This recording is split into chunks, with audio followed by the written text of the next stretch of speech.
Consejería Bíblica. Capítulo 7. Consejería, emociones y sentimientos. Objetivos. 1. Comprender lo que dice la Escritura acerca de las emociones y los sentimientos. 2.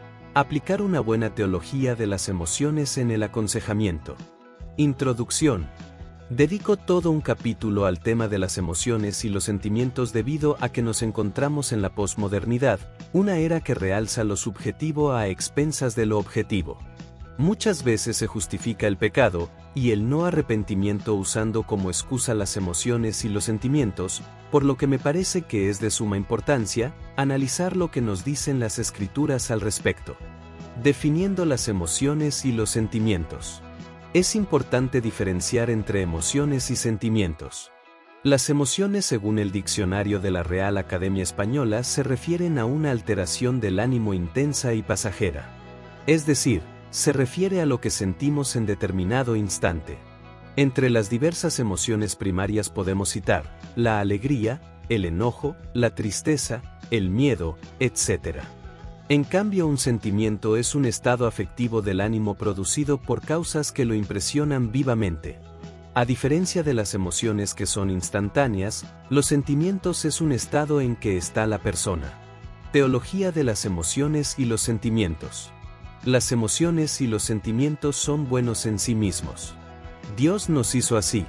Y todo lo que Dios hace tiene un propósito y un sentido. Además, Él todo lo hizo bueno. Génesis 1:31.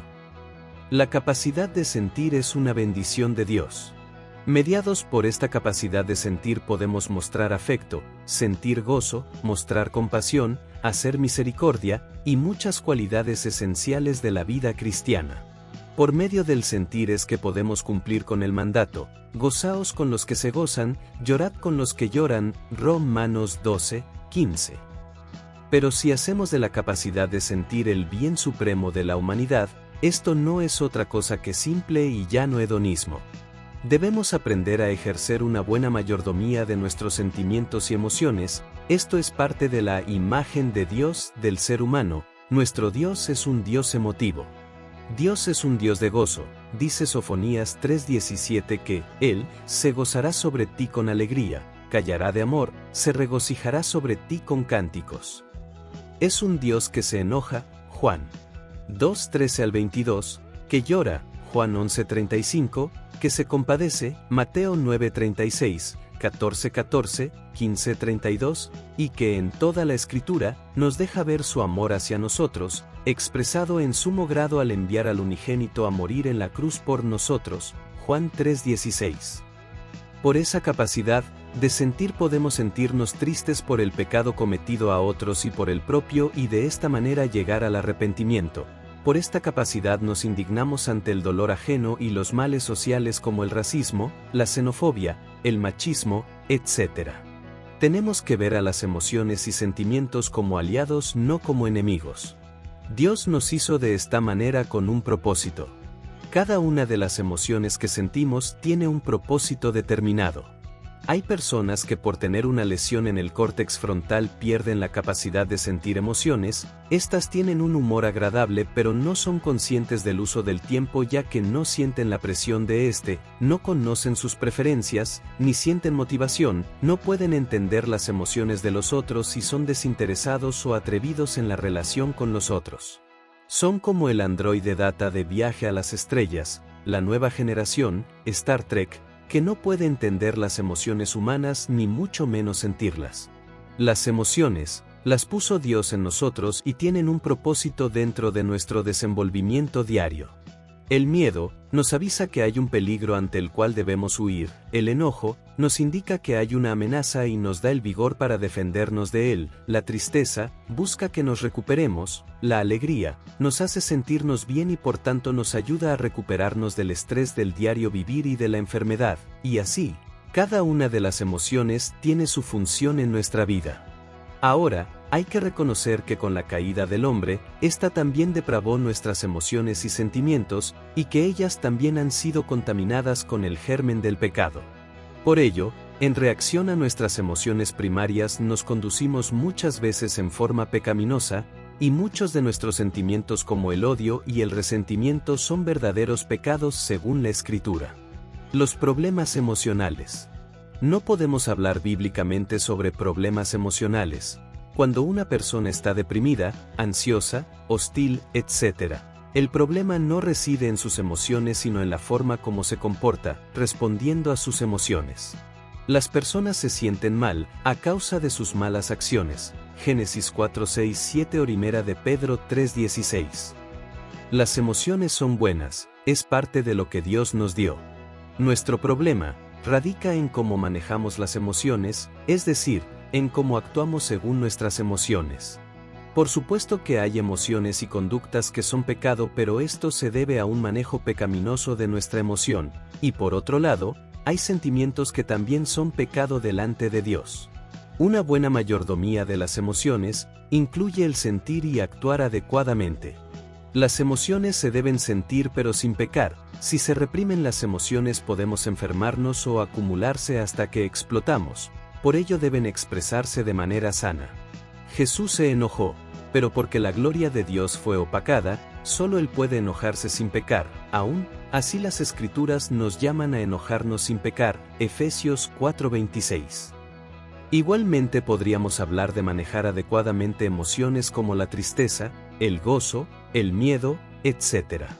Somos responsables por lo que sentimos, es un dualismo no responsabilizarnos por ello, como si los sentidos nos dominaran. Recordemos que en la Biblia las palabras referidas a estados internos connotan siempre su correspondiente expresión exterior. En la cosmovisión bíblica los sentimientos y las acciones están estrechamente interrelacionados. El amor no es solo un sentimiento sino una acción, al igual que cada uno de los aspectos del fruto del espíritu. La cultura de hoy en día pone mucho énfasis en los sentimientos. Nosotros en cambio como cristianos que buscamos obedecer la Biblia debemos pensar en forma diferente. Nosotros creemos que las conductas están ligadas a los sentimientos, y no que los sentimientos producen las conductas. Un buen ejemplo de ello está en Génesis 4:3-7, donde Dios le dice a Caín, si bien hicieres no estarías enaltecido.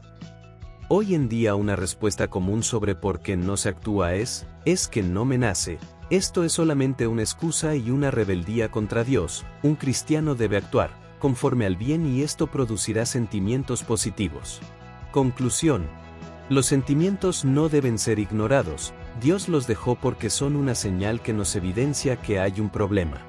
No hay que eliminar las emociones, aunque sí el manejo de estas, sino tratar el problema que perturba las emociones. Dios nos ayude a aconsejar a las personas para que ejerzan de manera agradable a Dios sus emociones y sentimientos. Preguntas para el capítulo 7. Responda las preguntas. 1. ¿A qué se le define como una alteración del ánimo intensa y pasajera? 2. ¿A qué se le define como un estado afectivo del ánimo producido por causas que lo impresionan vivamente? 3. ¿Cómo define el autor a los sentimientos? Selección única. 4. La siguiente no es una emoción. A. Miedo. B. Alegría. C. Amor.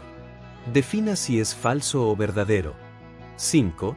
Las emociones y los sentimientos son buenos en sí mismos. 6. Nuestro Dios es un Dios emotivo. 7. Hablar de problemas emocionales tiene base en la Escritura. 8. Con la caída del hombre también se depravaron nuestras emociones y sentimientos. 9. Tenemos que ver a las emociones y sentimientos como enemigos. Conclusión del estudio. El presente manual ofrece un marco teórico bíblico para sustentar el quehacer de la consejería cristiana. Este analiza los principios bíblicos que subyacen como fundamento de la consejería para luego ver cómo se ejecutan en la práctica. Es mi intención el que usted pueda aplicar en su ministerio los principios y sugerencias que se han detallado en las páginas de este manual. A usted le corresponde evaluar este material desde los parámetros bíblicos y definir si aplican o no los principios y contenidos que en él se esgrimen. Sigamos haciendo la labor que Dios nos ha encomendado a todos los que formamos parte del cuerpo de Cristo, hagamos discípulos y enseñémosles por todos los medios, incluyendo la consejería sustentada en las Sagradas Escrituras, por supuesto para la extensión del reino y para la gloria de Dios.